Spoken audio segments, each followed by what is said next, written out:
یہ ہر خطبے میں آپ فرمایا کرتے تھے فَإِنَّ كُلَّ مُحْدَثَةٍ بِدْعَةٍ وَكُلَّ بِدْعَةٍ ضَلَالَةٍ، اور سنن نسائی میں اتنا اضافہ وَكُلَّ ضَلَالَةٍ فِي النَّارِ۔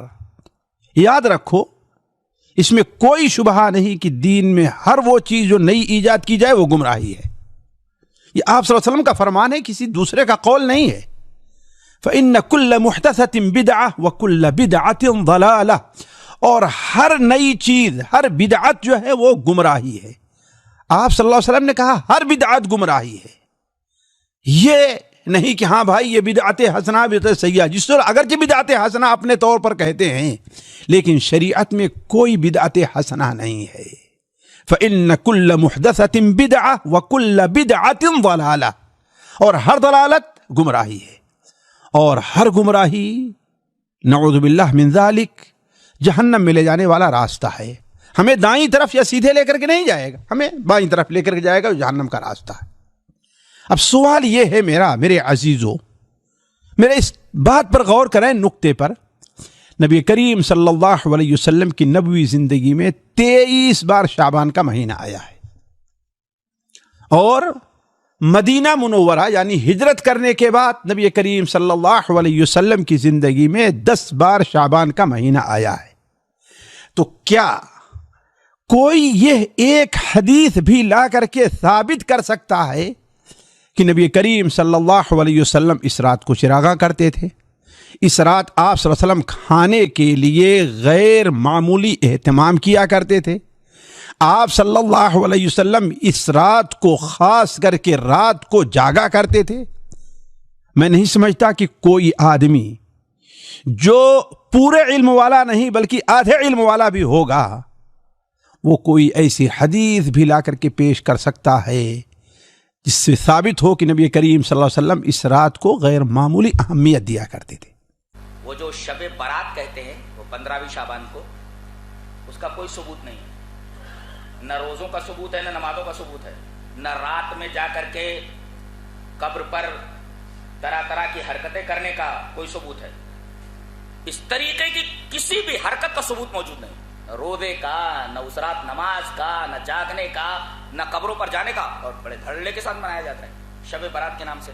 اور انہی آیات سے استدلال کیا جاتا ہے، یہ جو سورۃ دخان میں حامیم والکتاب المبین انا انزلناه فی لیلۃ مبارکۃ انا کنا منذرین فیہا یفرق کل امر حکیم امرا من عندنا۔ دیکھیے اللہ تبارک و تعالیٰ فرما رہا ہے کہ میں نے قرآن حکیم کو اسی رات میں نازل کیا ہے۔